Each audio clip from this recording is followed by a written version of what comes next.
Assalamualaikum warahmatullahi wabarakatuh. Alhamdulillahirabbil alamin, wassalatu wassalamu ala asyrafil anbiya'i wal mursalin sayyidina wa maulana Muhammadin wa ala alihi wa sahbihi ajmain, amma ba'd. Segala puji bagi Allah Subhanahu wa taala yang telah memberikan kita nikmat rezeki dan hidayahnya. Semoga kita selalu di dalam lindungannya, amin ya rabbal alamin. Tak lupa pula sholawat dan salam senantiasa tercurah kepada junjungan kita Nabi Agung Muhammad Sallallahu Alaihi Wasallam yang telah menuntun kita dari jalan kegelapan menuju jalan yang terang benderang, yakni agama Islam. Beliau juga mengajarkan kepada kita bagaimana cara membersihkan hati dan mengendalikan pikiran kita. Hadirin yang dirahmati Allah, di sini saya Cahayanita dari kelas 11I akan menyampaikan sedikit materi tentang mengendalikan hati dan pikiran di dalam Islam. Hati atau qalb adalah pusat dari segala amal dan niat. Dalam Islam, hati bukan hanya sekedar organ tubuh, tetapi pusat spiritual yang menentukan baik buruknya seseorang di sisi Allah Subhanahu wa taala. Pentingnya hati dalam Islam. Rasulullah Shallallahu alaihi wasallam bersabda, "Ketahuilah sesungguhnya di dalam jasad manusia ada segumpal daging. Jika ia baik, maka baiklah seluruh jasadnya, dan sebaliknya jika ia rusak, maka rusaklah seluruh jasadnya. Dan ketahuilah bahwa itu segumpal daging tadi adalah hati." Hadis riwayat Bukhari dan Muslim. Dari hadis ini jelas bahwa kunci kebaikan seorang muslim terletak pada kebersihan dan kendali hatinya. Penyakit hati yang harus dihindari. Ada beberapa penyakit hati yang sering menjerumuskan manusia. Yang pertama yaitu riya. Riya yaitu ketika seseorang beramal tapi karena ia ingin dipuji oleh orang lain. Yang kedua ada hasad atau iri dengki, yakni tidak senang terhadap nikmat orang lain.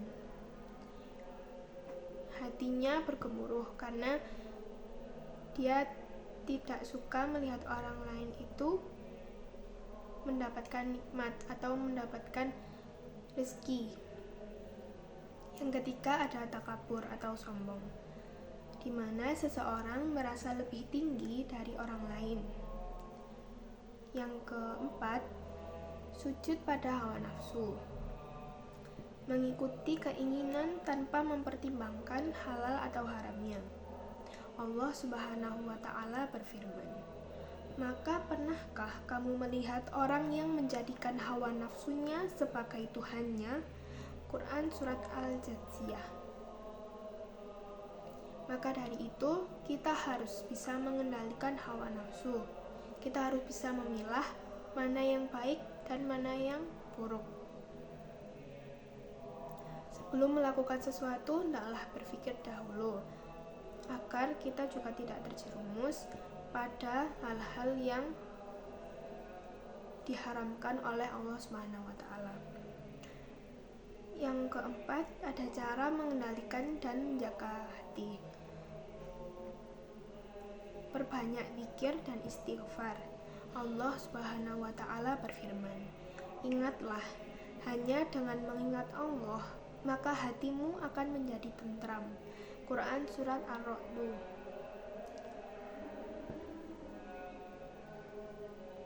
Hadirin yang dirahmati Allah, dengan kita berzikir dan menenangkan hati, maka akan menumbuhkan rasa takut dan cinta kepada Allah Subhanahu wa taala serta menjauhkan diri kita dari segala kemaksiatan.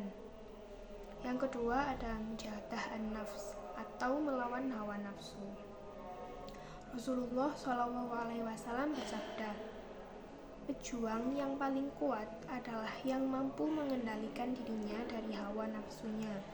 Hadis riwayat Ahmad. Mengendalikan diri berarti menundukkan keinginan duniawi agar sejalan dengan ridha Allah. Maksudnya, kita tidak melakukan apapun, keinginan apapun, yang mana keinginan tersebut akan membawa kita kepada kemaksiatan. Jadi kita harus pintar memilah apa perkara yang harus dilakukan dan apa perkara yang harus dihindari. Dengan kita bisa memilah perkara tersebut, maka kita juga akan berada di jalan yang mana Allah ridho kepada kita. Yang ketiga, membersihkan hati dengan doa-doa dan zikir. Rasulullah SAW sering berdoa, "Ya muqallibal qulub, tsabbit qalbi ala dinik," yang artinya, "Wahai zat yang membolak-balikkan hati, teguhkanlah hatiku di atas agamamu." Hadis riwayat Tirmidzi. Maka dari itu, kita juga harus memperbanyak zikir dan doa-doa yang mana bisa membuat hati kita menjadi lebih tenang. Ketika kita merasa gelisah dan mungkin banyak masalah, maka satu-satunya cara yang baik yaitu dengan berzikir dan memperbanyak doa. Yang keempat, yakni bersahabat atau berteman dengan orang-orang yang soleh. Lingkungan juga mempengaruhi pergaulan kita. Dengan lingkungan yang baik, maka membantu kita juga bisa menjaga hati tetap dalam ketaatan. Yang kelima, memperbanyak tadabbur Al-Quran. Al-Quran adalah penawar bagi hati yang sakit. Maka perbanyaklah membaca Al-Quran jika hatimu merasa gelisah atau tidak tenang. Insya Allah, jika kita banyak membaca Al-Quran, maka hati juga akan menjadi lebih tenang. Wahai manusia, sungguh telah datang kepadamu pelajaran dari Tuhanmu, penyembuh bagi penyakit-penyakit yang berada di dalam dada. Dalam Quran Surat Yunus. Maka dari itu, marilah kita bersama-sama menjaga hati ini dari sifat iri, sombong, dan riya, dan mengisinya dengan hal-hal yang positif seperti berzikir, berdoa, dan kita harus senantiasa bersyukur dan ikhlas. Bagaimana cara kita mengendalikan hati kita agar selalu dalam ridho Allah? Karena hati yang tenang akan melahirkan akhlak yang indah dan ibadah yang tulus. Sekian yang dapat saya sampaikan, ada kurang lebihnya saya mohon maaf, dan apabila ada salah kata maupun perbuatan yang kurang berkenan, saya akhiri. Wassalamualaikum warahmatullahi wabarakatuh.